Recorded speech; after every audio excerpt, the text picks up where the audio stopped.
Nós não temos dados não oficial, o qual sim nós sabemos que o supermercado não pode tomar parte da comparação de preços aqui, está tendo em conta que o preço não.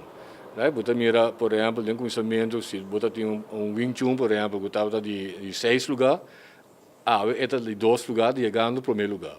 Então, nós concluímos que nós temos em conta que a comparação de preços e adaptar o preço não. Ou buscar produto não que está mais barato.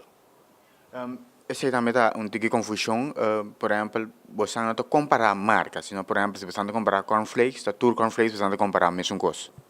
Correto. Nós não estamos comprando marcas. Por exemplo, uma marca Kellogg's, uma marca caro por motivo que tinha houve propaganda. Então, aí a banda tem outra marca, maneira Jumbo, Spa, então essa é um tique mais barata. E da momento o consumidor está decidir que sorte de comprar. Nós é produto. Mas como tem ketchup, tem outra marca de ketchup, mas nossa coisa é mais barata.